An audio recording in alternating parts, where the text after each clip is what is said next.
Hi మామా bros. Ready are not 2019లో వచ్చిన ready are not movie ఎంతలా పిచ్చెక్కించిందో నేను స్పెషల్గా చెప్పక్కర్లేదు. ఆ మూవీ రివ్యూ మన ఛానల్లో కూడా పెట్టా, మీరు చూశారు, చాలామంది బాగుందని కూడా చెప్పారు. సమారా వీవింగ్ ఆ పెళ్లి కూతురు గెటప్లో ఆ రక్తం అంటిన డ్రెస్లో చేసిన సర్వైవల్ యాక్షన్ రచ్చ వేరే లెవెల్ ఉంది కదా. మనం కూడా చూసాం, ఎలా ఉందో చూసాం కదా. ఆ మూవీని ఎంతలా కనెక్ట్ అయ్యామో ఇప్పుడు దానికి సీక్వెల్గా వచ్చిన ఈ రెడీ ఆర్ నాట్ 2 కూడా అంతే ఎగ్జైట్మెంట్తో స్ట్రీమింగ్లోకి అయితే వచ్చేసింది. కాకపోతే ఇది Amazon prime video and Apple టీవీలో, అది కూడా అవుట్ ఆఫ్ కంట్రీలో స్ట్రీమింగ్ వచ్చింది. చాలామంది అడుగుతున్నారు సెకండ్ పార్ట్ ఫస్ట్ పార్ట్ రేంజ్లో ఉందా రివ్యూ కావాలని. సో ఇప్పుడైతే ఆ టైం వచ్చింది. ప్లస్లు మైనస్లు అని చెప్తా కానీ మీకైతే ఒక రిక్వెస్ట్ చేసుకుంటున్నా, వీడియో లాస్ట్ వరకు చూడండి. కొద్దిగా వాచ్ టైం అయితే ఇంపార్టెంట్. మీరు ఛానల్ని సబ్స్క్రైబ్ చేయకపోయినా పర్లేదు, వీడియోకి మాత్రం ఒక లైక్ వేసుకోండి, అది కూడా మీకు నచ్చితే. మరి మూవీ చూశాక నాకేమనిపించిందంటే మాత్రం నాకైతే నచ్చింది భయ్య. సీక్వెల్స్ తీసి చెడగొట్టే ఈ రోజుల్లో ఈ మూవీని చెడగొట్టకుండా బాగానే తీశారనిపించింది. నీలో ఇంత ఫైర్ ఉందని నేను ఎప్పుడూ అనుకోలేదు బావా. నువ్వేంటి, నేనే అనుకోలేదు. బట్ ఎప్పుడు కంపేర్ చేస్తుంటాం కదా, అంటే పార్ట్ 1 నచ్చిందా 2 నచ్చిందా అంటే మాత్రం నాకు ఫస్ట్ మూవీనే నచ్చింది. ఫస్ట్ పార్ట్ చాలా బాగుంది, కేక తురుము అనే రేంజ్లో ఉంటే ఇది జస్ట్ బాగుంది అంతే. ఏదో సంథింగ్ ఒక వెలితి. ఈ సెకండ్ పార్ట్ చూడాలంటే మాత్రం ఖచ్చితంగా పార్ట్ 1 చూడాలి. ఆ క్యారెక్టరైజేషన్ కానీ అందులో ఏం జరిగింది ఇదంతా కూడా లింక్ అయి ఉంటుంది. ఫస్ట్ పార్ట్ నచ్చిన ప్రతి ఒక్కరు కూడా ఈ సెకండ్ పార్ట్ అయితే డెఫినెట్లీ నచ్చుతుంది.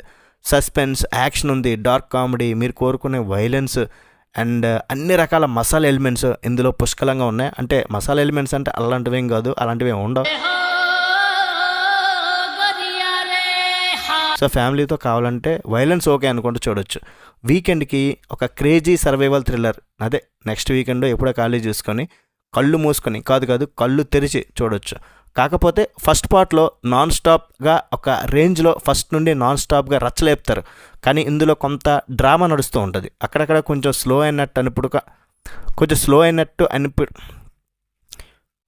అయినట్టు కూడా అనిపిస్తుంది. అది కూడా ఫస్ట్ ఒక 30 మినిట్స్ అనుకుంటా. దాని తర్వాత నాన్ స్టాప్గా బాగానే ఉంటుంది. ఫస్ట్ పార్ట్ ఎక్కడైతే ఆ మైండ్ బ్లోయింగ్ ఎండింగ్తో ఆగిపోయిందో కరెక్ట్గా అక్కడ నుండే స్టోరీని పికప్ చేశారు. మన హీరోయిన్ గ్రేస్ ఆ నరకం నుండి బయటపడ్డానని ఊపిరి పీల్చుకునే లేకపోయే అంతకు మించిన పెద్ద డేంజర్ ఆమె కోసం వెయిట్ చేస్తూ ఉంటుంది. ఫస్ట్ హాఫ్ అంతా అసలు ఈ కొత్త గేమ్ ఏంటి, ఈసారి ఆమె వెంట పడుతుంది ఎవరు అనే క్యూరియాసిటీతో సీట్ ఎడ్జ్లో కూర్చుని పెడుతుంది. కొత్త క్యారెక్టర్స్ ఎంట్రీ, వాళ్ళ సైకోటిక్ బిహేవియర్, స్క్రీన్ ప్లే అన్నీ పక్కా ఎంగేజింగ్గా ఫాస్ట్ పేస్లో అలా వెళ్ళిపోయినాయి.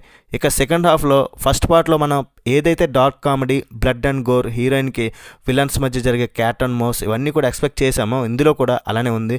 హీరోయిన్ ప్రాణాలు కాపాడుకోవడానికి చేసే సర్వైవల్ ట్రిక్స్, ఆ యాక్షన్ సీక్వెన్సెస్, బ్యాక్గ్రౌండ్ స్కోర్తో పాటు ఆ సీన్స్లో ఒక రకమైన టెన్షన్ మనం కూడా ఫీల్ అవుతాం.